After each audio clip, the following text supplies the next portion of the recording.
तो अब देखिए लास्ट हम लोग कहाँ तक अपने आप को प्रोग्रेस करके लाए कि देखिए प्रोकैरियोटिक सेल्स जो हैं, प्रोकैरियोटिक सेल्स जिन्हें कि हम लोग ऑल बैक्टीरिया कह रहे थे, ठीक है ना, ये कैसे हैं? They lack division of labour. Lack मतलब होता है कमी, यानी इनमें क्या है? कमी रहेगी, डिवीजन ऑफ लेबर, काम के बंटवारे का, ठीक है। और यहीं पर स्कोर करता है यूकैरियोटिक सेल्स, यानी यूकैरियोटिक सेल अपने आप को यहीं पे सुपीरियर प्रूव करता है। उनमें क्या रहता है? Division of labour. The eukaryotic cells have division of labour, यानी ये क्या करता है? अपने साइटोप्लाज्म में, काम तो कहाँ होना है? साइटोप्लाज्म में ही होना है।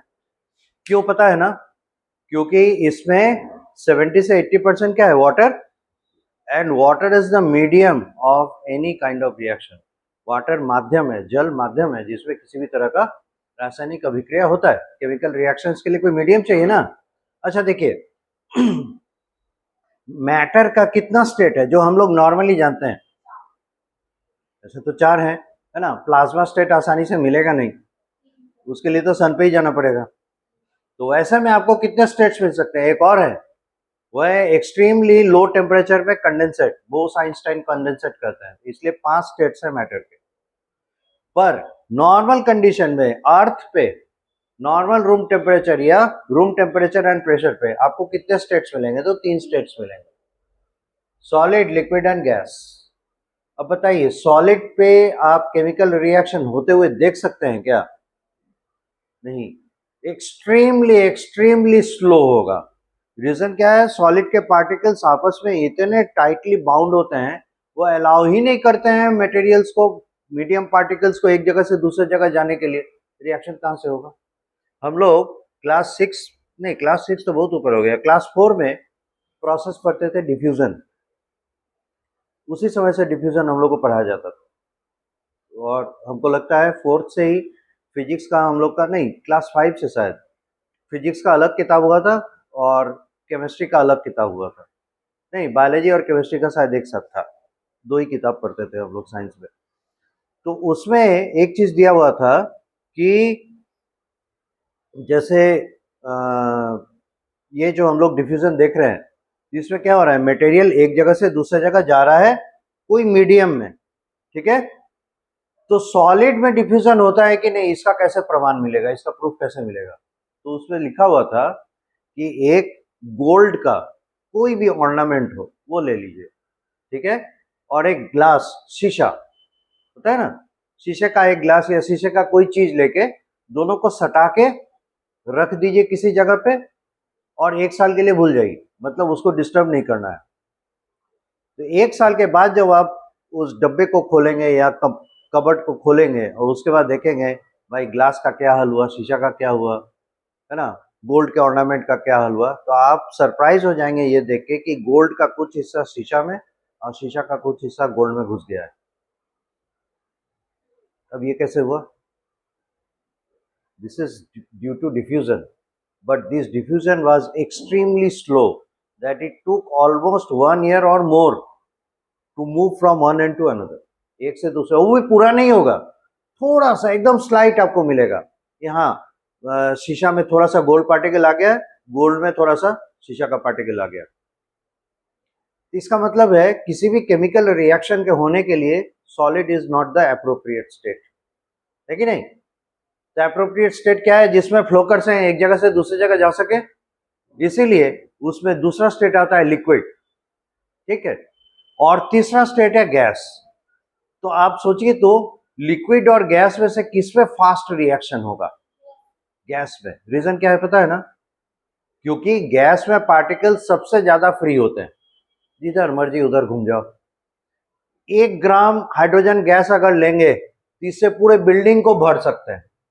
कहने का मतलब है पूरे बिल्डिंग में जितना जगह है ना, वो 1 ग्राम हाइड्रोजन गैस पूरे बिल्डिंग में फैल सकता है। तो गैस में इतना ज्यादा स्प्रेडिंग पावर है क्योंकि उसमें मॉलिक्यूल्स के बीच में अट्रैक्शन फोर्स नेग्लिजिबल होता है, लेकिन लिक्विड जहां है वहीं पे रहेंगे। हाँ, थोड़ा सा शेप चेंज कर लेगा लेकिन वॉल्यूम नहीं बदलाएगा, है ना, मतलब क्वांटिटी नहीं बदलेगा, उतनी रह जाएगा। गैस फैलता है, लिक्विड उतना नहीं फैल सकता। अब देखिए, दोनों में एक बात तो कॉमन है कि वो एक मीडियम दे सकता है जिसमें रिएक्शंस हो सके, ठीक है। तो आप देखिए साइटोप्लाज्म में 70 से 80% तो वाटर है। It's a very good kind of medium that the cytoplasm is carrying.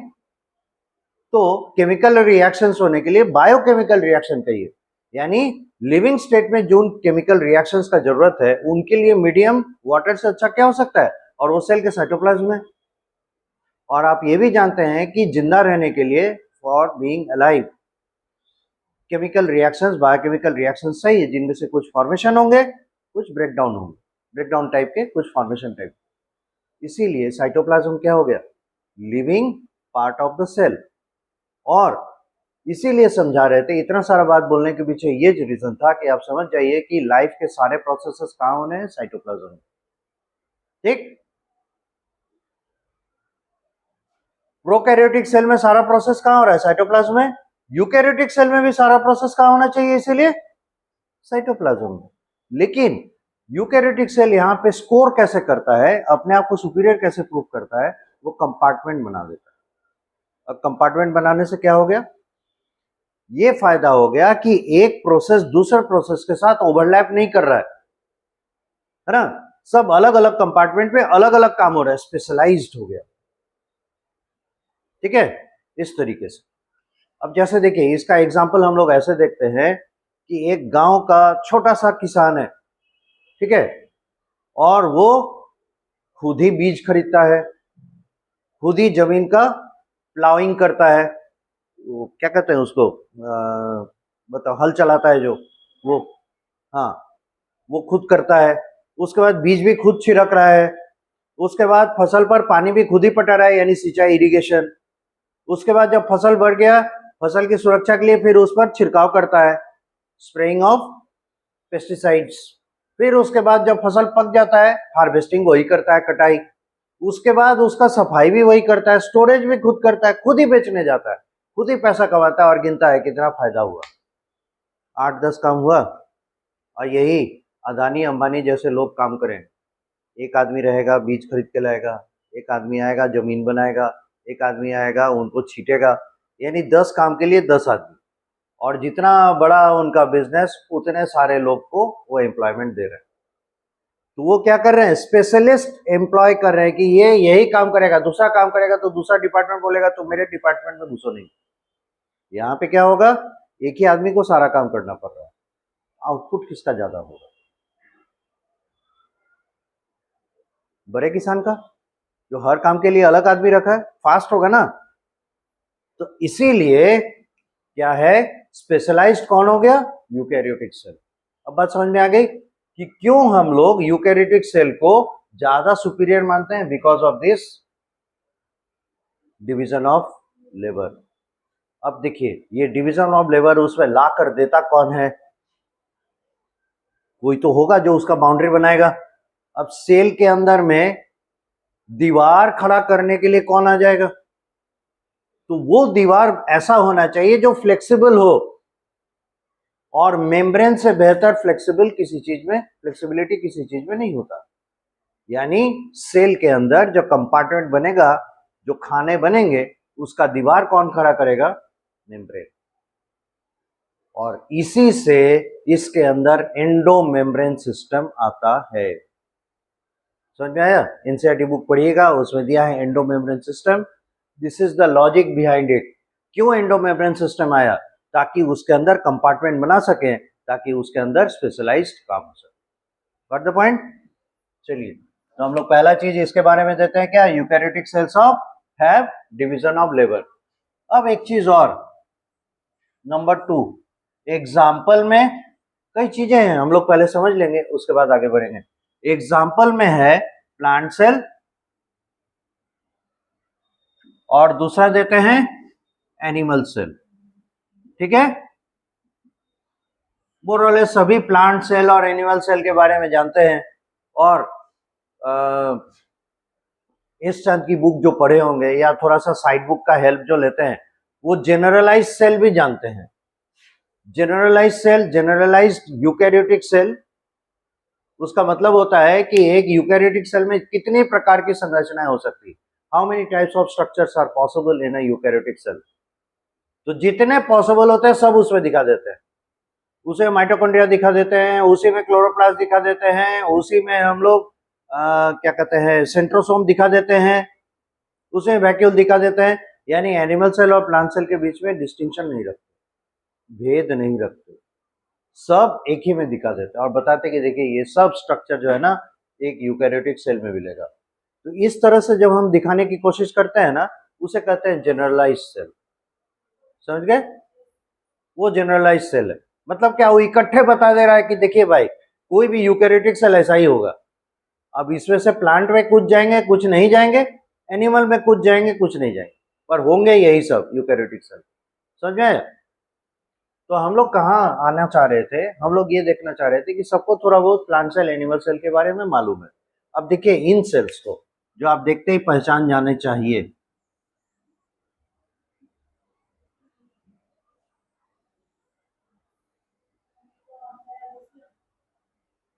Exactly आप लोग तो बहुत इंटेलिजेंट हैं।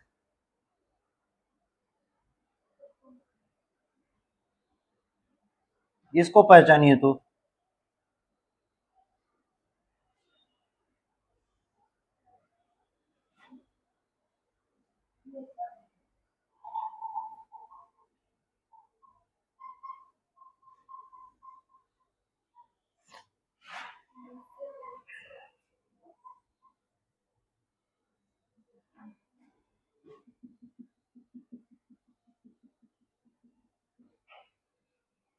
ये आपके सामने तीन प्रस्तुत हैं,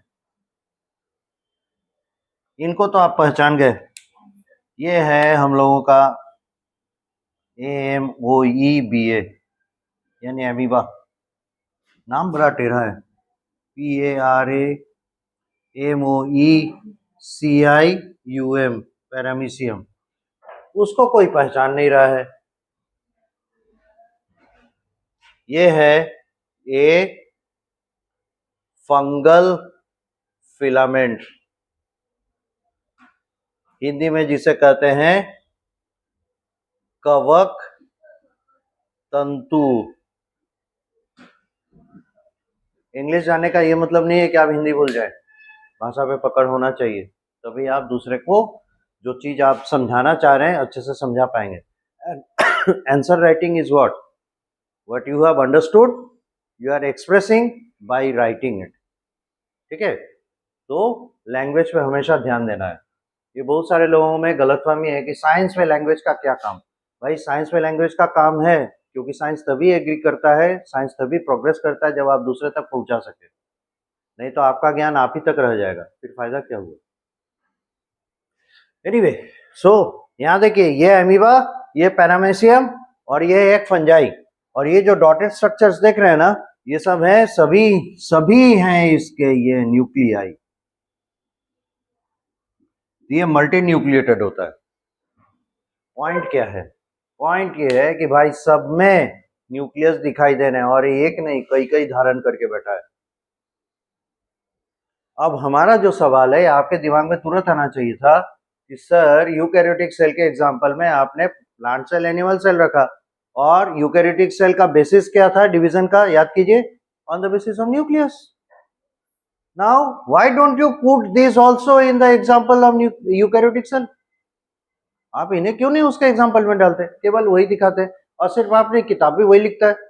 एनसीईआरटी बुक में भी देखिएगा यूकैरियोटिक सेल के एग्जांपल में plant cell animal cell, plant cell animal cell, यही करता है। Different types of animal cells वहां दिखा दिया, different types of plant cells वहां दिखा दिया, पर कहीं पे भी इनकी बात नहीं कर रहा है, जबकि इनके पास न्यूक्लियस है। अब सोचिए तो ये तो नाइंसाफी हो गई, न्यूक्लियस होते हुए भी इसको उसमें शामिल नहीं कर रहा। तो देखिए इसमें एक चीज है जो इस लेवल पे 11th के लेवल पे आप लोग को नहीं बताया है, वो है क्या न्यूक्लियस का इंपॉर्टेंस क्या होता है? यह है कंट्रोल सेंटर, है ना? तो न्यूक्लियस कंट्रोल कैसे कर लेता है? क्योंकि इसके अंदर उस सेल का सबसे इंपॉर्टेंट पार्ट, कंट्रोल सेंटर का सबसे इंपॉर्टेंट पार्ट क्रोमोसोम होता है, जिसमें कि सारे इंफॉर्मेशन रहते हैं। अब सोचिए, इसमें क्रोमोसोम रखा हुआ है, इसी वजह से ये कंट्रोल कर रहा है। और है क्या? उस क्रोमोसोम को ऑर्गेनाइज करके रखने के लिए ऑफ कोर्स प्रोटीन्स होंगे, पर एक प्रकार का प्रोटीन है जो ट्रू यूकैरियोटिक सेल में, यानी एडवांस यूकैरियोटिक प्लांट सेल और एनिमल सेल में मिलता है, इनमें नहीं मिलता, और वो है हिस्टोन प्रोटीन। ठीक है, वो केवल प्लांट सेल और एनिमल सेल में मिलते हैं, इनमें नहीं मिलते। और इसी कारण से ये यूकैरियोटिक सेल्स तो हैं, ये यूकैरियोट्स तो हैं, पर एक स्पेशल टाइप के, और उन्हें कहते हैं मेसोकैरियोट। मेसोकैरियोट, दीज आर एग्जाम्पल्स ऑफ मेसोकैरियोट्स। और मेसोकैरियोट्स को क्या कहते हैं पता है? मेसोकैरियोट को कहते हैं, ये एक्चुअली में इंटरमीडिएट है, जो ना पूरी तरह से प्रोकैरियोटिक है, ना पूरी तरह से यूकैरियोटिक, इन बिटवीन। पर प्रोकैरियोट से ऑफ कोर्स एडवांस्ड है, पर यूकैरियोट से थोड़े पिछड़े हुए, इसलिए इन्हें इन बिटवीन रखा गया, इन्हें मेसोकैरियोट कहते हैं। मतलब ये ऐसे यूकैरियोट हैं जिनमें अभी भी कुछ प्रोकैरियोटिक कैरेक्टर्स हैं। और प्रोकैरियोटिक कैरेक्टर का रिप्रेजेंटेशन किससे हो रहा है? हिस्टोन प्रोटीन की कमी। और जिसमें हिस्टोन प्रोटीन आ गया वो ट्रू यूकैरियोट्स हैं, और इसीलिए प्लांट सेल और एनिमल सेल करता है। बात समझ में आ गई? यहां तक कीजिए।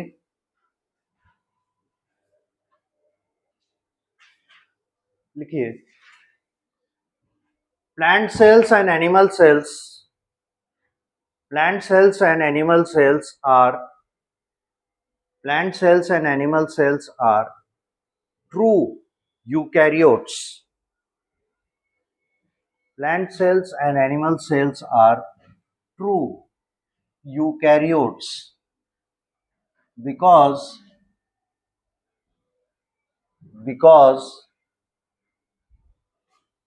true eukaryotes because they have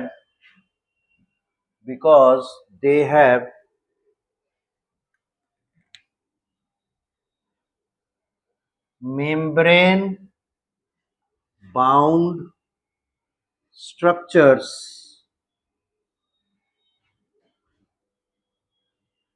and nucleus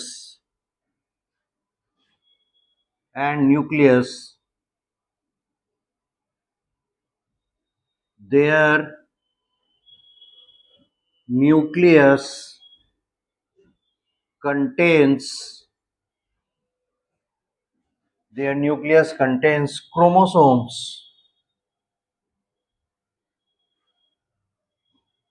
which have histone proteins for their organization.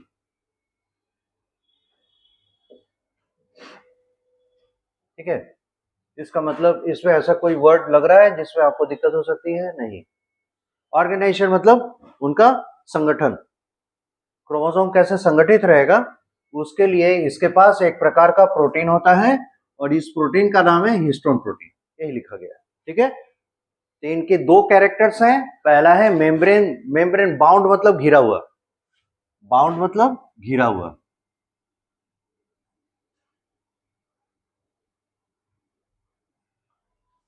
तो इसके पास क्या है?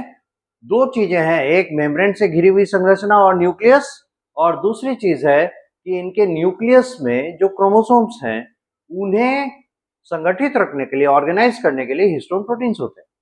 इसीलिए ये सच्चे यूकैरियोट्स हैं, true eukaryotes. Others single cellular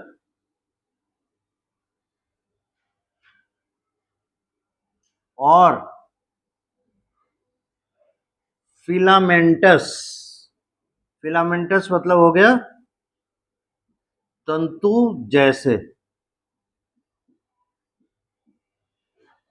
या तंतु धारण करने वाले। Filamentous cells like amoeba, fungi etc. have nucleus but their chromosomes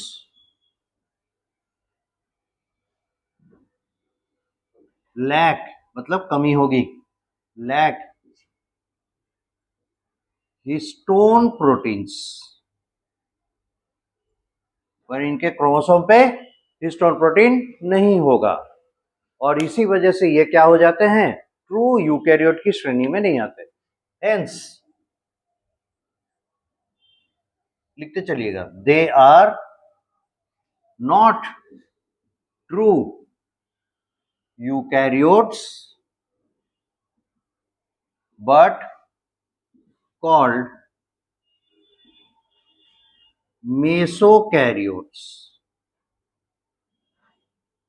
मेसोकैरियोट का मतलब हो गया प्रिमिटिव यूकैरियोट्स।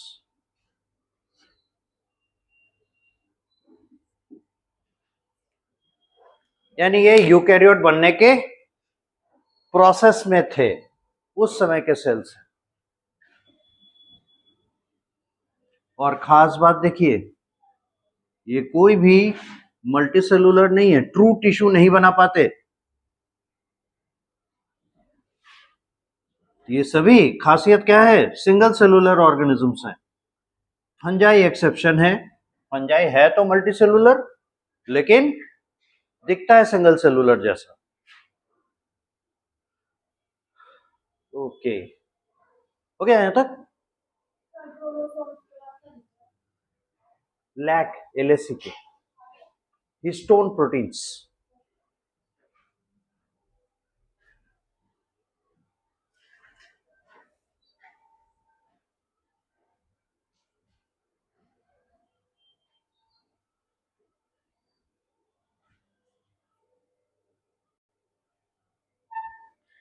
हो गया यहां तक, तो हम लोग चले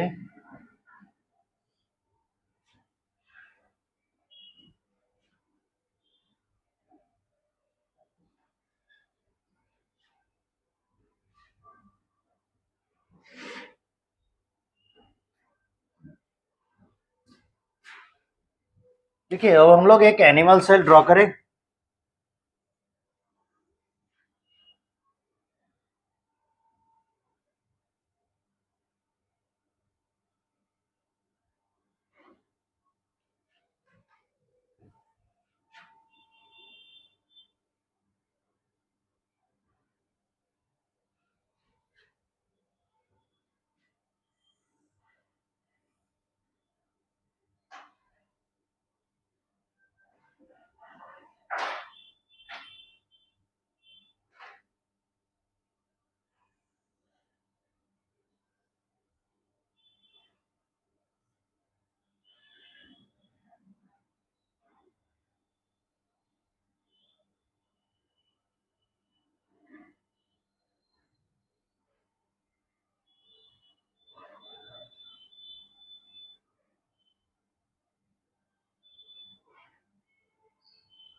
देखिए, ये एनिमल सेल है, इसका जो बाउंड्री दिखाई दे रहा है ना, this is called plasma membrane.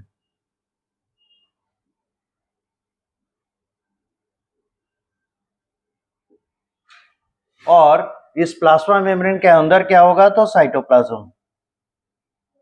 ध्यान दीजिए, नहीं तो फिर नहीं समझ में आएगा। ठीक है, अब देखिए इसके मोस्ट इंपॉर्टेंट पार्ट साइटोप्लाज्म के बाद न्यूक्लियस को जरा दिखाएं। तो ये देखिए, ये जो है इसका आउटर मेम्ब्रेन है, और ये रहा इसका इनर मेम्ब्रेन। ये रहा इसका इनर मेम्ब्रेन, और ये है rough endoplasmic reticulum, E R. ठीक है, ये हो गया रफ ई आर, राइट। और यहां है न्यूक्लियोप्लाज्म। ये जो होल जैसा स्ट्रक्चर दिख रहा है ना, इसे कहेंगे एनपीसी। और एनपीसी का मतलब है न्यूक्लियर पोर कॉम्प्लेक्स। पोर मतलब होता है छिद्र, ठीक है, न्यूक्लियस का छिद्र है। और एक चीज देख लीजिए, एंडोप्लाज्मिक रेटिकुलम, अजीब टर्म लग रहा है। रेटिकुलम मतलब होता है जाल, नेटवर्क बचा हुआ। ठीक है, तो हिंदी में इसे कहते हैं अंतः प्रद्रवी जालिका। अगर पढ़े होंगे तो ध्यान में आ रहा होगा, ये वही है एंडोप्लाज्मिक रेटिकुलम। अब देखिए, ये जो एक सॉलिड सा सेंटर में स्ट्रक्चर दिखाई दे रहा है, इसे न्यूक्लियस का भी सेंटर कर सकते हैं, न्यूक्लियोलस कहते हैं। और ये एनपीसी से लेके न्यूक्लियोलस तक ये सभी है ना मिलकर बनाते हैं न्यूक्लियस। तो एक ही साथ न्यूक्लियस के इतने हिस्से ये हम लोग यहाँ पे देख रहे हैं। अब कॉर्नर साइड में एक एंड पे आप देख रहे हैं कुछ अनड्यूलेशंस हैं, ऊपर नीचे ऐसे हो रहा है ना, वे भी स्ट्रक्चर देख रहे हैं। इन्हें कह सकते हैं माइक्रोविल्लाई। ठीक है, माइक्रोविल्लाई ऐसे स्ट्रक्चर है जिसके मदद से सेल्स कभी कभी मटेरियल्स को एब्जॉर्ब करता है। ठीक है, तो वो स्ट्रक्चर है। और ये देखिए, ये रफ एंडोप्लाज्मिक रेटिकुलम, दरअसल ये एक रेटिकुलम है, एंडोप्लाज्मिक रेटिकुलम। एंडो मतलब अंदर, प्लाज्मिक मतलब साइटोप्लाज्म, साइटोप्लाज्म में, रेटिकुलम जाल जैसा, ये जाल बना रहा है। और उस समय जो आपसे एक बात कर रहे थे कि देखिए यूकैरियोटिक सेल स्कोर हाई कैसे करता है, क्योंकि वो कंपार्टमेंट बना लेता है। डोंट यू फील कि यहां पे एक कंपार्टमेंट है, लग रहा है ना, एक कंपार्टमेंट जैसा। और ऐसे तो दिखाई नहीं है, बहुत ज्यादा कॉम्प्लेक्स हो जाएगा। ये भी फैलते हुए यहां तक आ जाता है, प्लाज्मा मेम्ब्रेन के साथ एसोसिएट हो जाता है। आपको नहीं लग रहा है ये मतलब एक ऐसा हम स्ट्रक्चर बनाए हैं जिसमें जो सेंटर है उसको चारों तरफ से धागा से बांध के रखें, ताकि हम हिलाएं डुलाएं तो सेंटर का जो चीज है वो अपनी जगह से डिस्प्लेस नहीं होगा। This is how intelligently it places its nucleus at such a point, है ना, at such a portion that it should not be shaken by any kind of movement of the cell. Cell के movement से किसी भी तरीके से, या cell के अंदर साइटोप्लाज्म जो है ना वो लगातार चक्कर काटता है, ताकि हर जगह मटेरियल का बराबर कंसंट्रेशन बना रहे। ठीक है, तो उस दौरान न्यूक्लियस अपने जगह से डिस्प्लेस ना हो जाए, कहीं जाके किसी से टकरा ना जाए, इसीलिए इसको एक जगह पे स्थिर रखना जरूरी है। And that is being done by the endoplasmic reticulum. And from here comes the importance of endo membrane system. Cell के अंदर जो एंडोमेम्ब्रेन सिस्टम है, यहां से उसका इंपॉर्टेंस समझ में आता है। ये साइटोप्लाज्म को कंपार्टमेंट्स में बांटता भी है और उसको स्टेबल रखने में मदद भी करता है, और यही चीज बैक्टीरिया में मिसिंग है, इसीलिए वो प्रिमिटिव है। ठीक है, तो शुरुआती दौर में तो इतना स्पेशलाइजेशन आ नहीं सकता था, इसीलिए ऐसा है। तो जहां आप देख रहे हैं रफ एंडोप्लाज्मिक रेटिकुलम, वो रफ हुआ क्यों? क्योंकि इसका सरफेस पे कुछ कुछ है, जैसे है ना, डॉटेड स्ट्रक्चर्स हैं। तो समय ना गवाते हुए इन डॉटेड स्ट्रक्चर्स का नाम रख दें, ये है राइबोसोम्स। और कल के क्लास में राइबोसोम का कितना डांसिंग स्ट्रक्चर देखे हैं। यहां पे राइबोसोम होते हैं 80S बराबर 60S प्लस 40S। अब हमको बताने का जरूरत नहीं, आप खुद ही समझ गए होंगे कि 60S होगा लार्जर सब यूनिट और 40S क्या होना चाहिए? स्मॉलर सब यूनिट, और दोनों मिलके बना रहा है फिर से 80S। 100 होना चाहिए, 80 पे ही रुक रहा है। कल देखे थे ना, काउंट किए थे ना टाइम, तो आ रहा था कंबाइंड वे में, जब जुड़ा हुआ था पेज तो 12 सेकंड्स आ रहे थे, अलग कर दिए तो 16 सेकंड चला गया। तो वही चीज समझ आया, राइबोसोम इसके पास भी है, पर राइबोसोम कहां पे है? एंडोप्लाज्मिक रेटिकुलम के साथ एसोसिएटेड। लेकिन ऐसा ही नहीं होता है, सिर्फ कहीं कहीं राइबोसोम जो है फ्री कंडीशन में भी कहीं पे पाए जाते हैं। तो ये हो गए फ्री राइबोसोम्स। ठीक है, ये हो गए फ्री राइबोसोम्स, और ये राइबोसोम जो है वो एसोसिएटेड है एंडोप्लाज्मिक रेटिकुलम के साथ। और कुछ एंडोप्लाज्मिक रेटिकुलम ऐसे भी होते हैं जो आजाद रहते हैं, फ्री रहते हैं, वो इसके आउटर मेम्ब्रेन, ये आउटर मेम्ब्रेन है ना, आउटर मेम्ब्रेन के साथ जुड़ा हुआ नहीं रहता है। पर इसका सरफेस भी देख लीजिए, स्मूथ है, इस पर राइबोसोम एसोसिएटेड नहीं है। तो इन्हें कहा जाता है SER। और यहां बता दें, SER मतलब हो गया स्मूथ ER तो ऑलरेडी यहां बता ही चुके हैं, है ना, एंडोप्लाज्मिक रेटिकुलम ER, है ना। ये R ले लेगा, ये क्या हो जाएगा? RER। R stands for rough, ये रफ ER है, और वो हो गया स्मूथ ER, SER। ठीक है, दो तरह के ER हो गए। और इन्हीं के बगल में कुछ ऐसे बड़े बड़े स्ट्रक्चर्स पाए जाते हैं,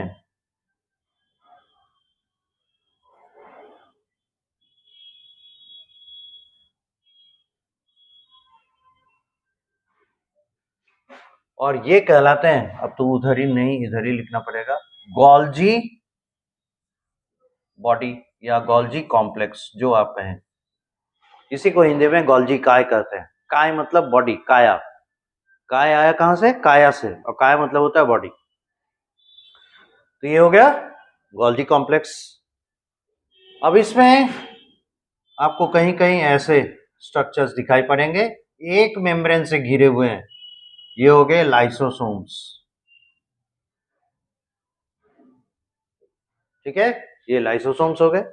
अब इन्हें एनर्जी जनरेशन की जब जरूरत पड़ती है तो किसका सहारा लेते हैं? माइटोकॉन्ड्रिया का। ये रहा माइटोकॉन्ड्रिया। और चूंकि एनिमल सेल है, इससे ज्यादा जरूरत पड़ता है एनर्जी का, इसलिए इसमें एक से अधिक माइटोकॉन्ड्रिया हम लोग दिखा रहे हैं। ये जस्ट रिप्रेजेंटेशन है कि इसमें कितने हो सकते हैं। आप बता सकते हैं हमारे बॉडी के कौन से पार्ट्स में सबसे ज्यादा माइटोकॉन्ड्रिया होगा? हिंट देते हैं, मसल्स में किस मसल में सबसे ज्यादा माइटोकॉन्ड्रिया होना चाहिए?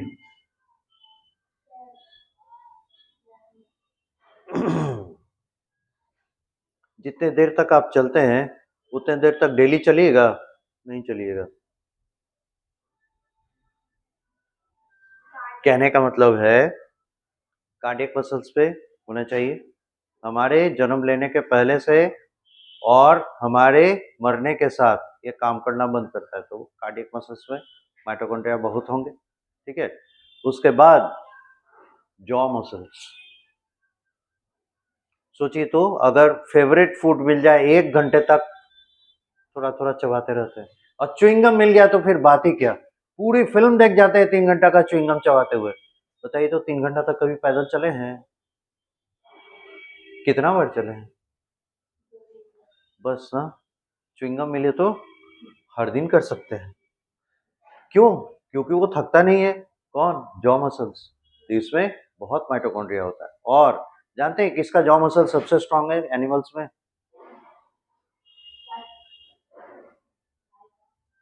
एक जवाब आया गाय, और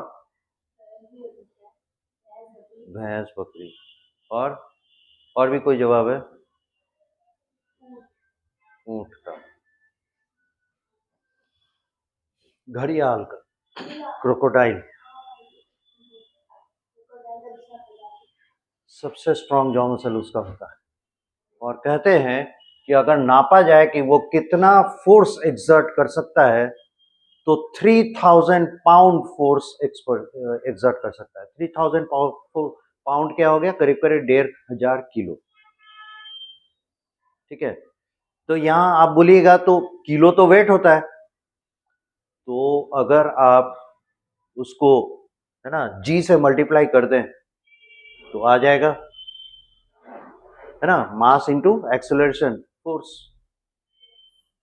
तो इस तरीके से आप समझ सकते हैं कि जॉ मसल्स क्या करते हैं। तो ये सब जो है मसल्स इतना काम कैसे कर पा रहा है? With the help of mitochondria. तो इसीलिए यहाँ दिखाना चाह रहे हैं, 2 माइटोकॉन्ड्रिया दिखाने का मतलब इससे बहुत है, राइट। लाइसोसोम हो गया, इसमें एक और इंपॉर्टेंट स्ट्रक्चर पाया जाता है और इसे कहा जाता है सेंट्रोसोम। थोड़े मोड़े कहीं कहीं स्मॉल वैक्यूल्स नजर आते हैं, स्पेशल केसेस में, हर एक में नहीं। इन्हें कहते हैं फूड वैक्यूल्स।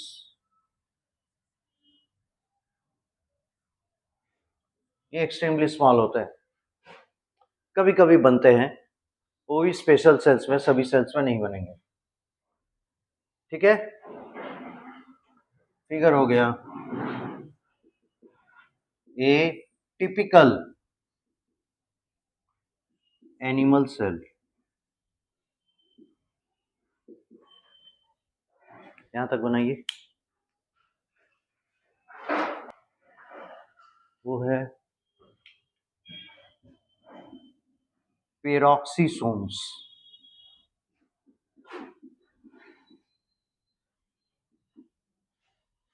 पेरोक्सीसोम्स, ये माइटोकॉन्ड्रिया है।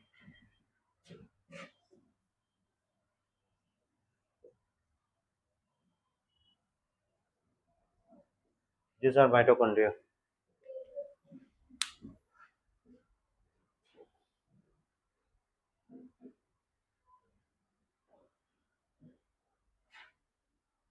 यहां तक जोड़े, कुछ और ऐड करें?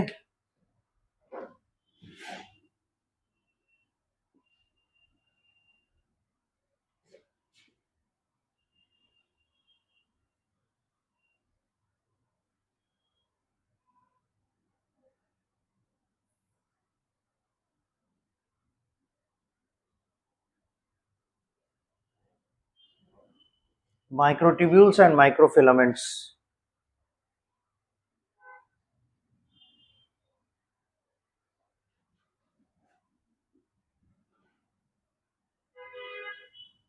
ये हो गए इंटरमीडिएट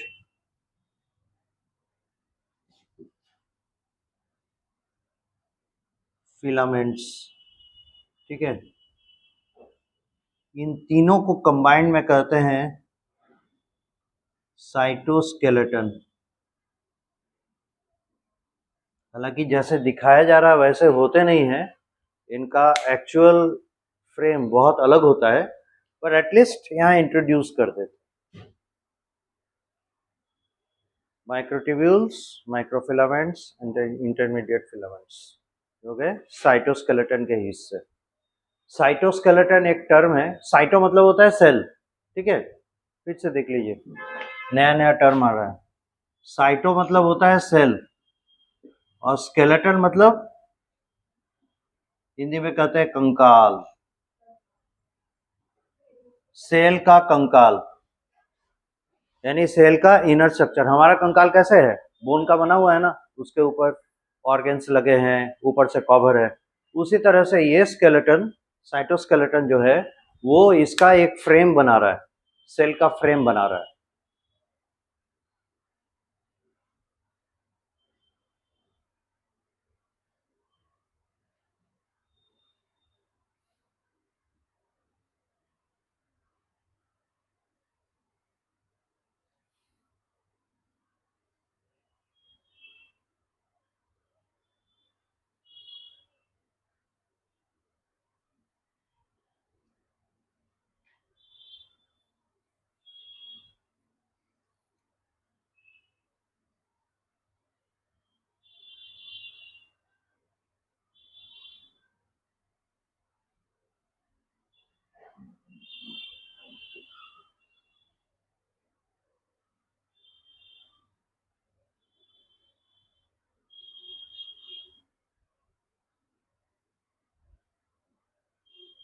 तो हम लोग भूल नहीं जाए इसलिए नंबरिंग कर लें।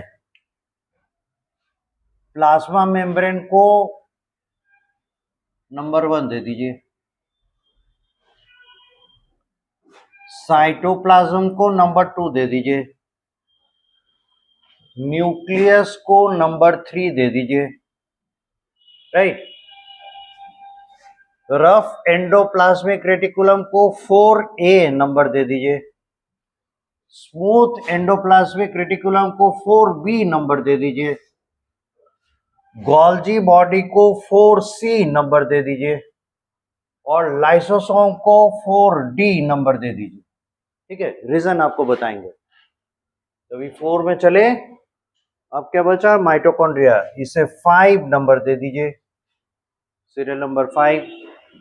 उसके बाद राइबोसोम्स को, यहां कहीं होंगे राइबोसोम्स, राइबोसोम्स, इन्हें 4 के बाद 5 नंबर कहीं दे दिए ना, इसे 6 नंबर दे दीजिए। उसके बाद सेंट्रोसोम, इसे 7 नंबर दे दीजिए।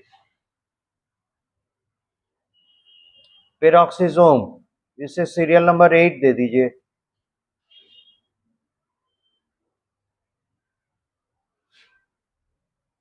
साइटोस्केलेटन, इसे सीरियल नंबर 9 दे दीजिए।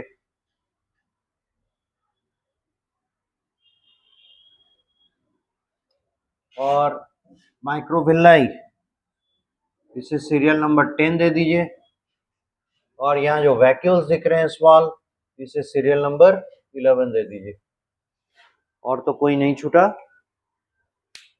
कोई नहीं छूटा। ठीक है, this is how we place the animal cell.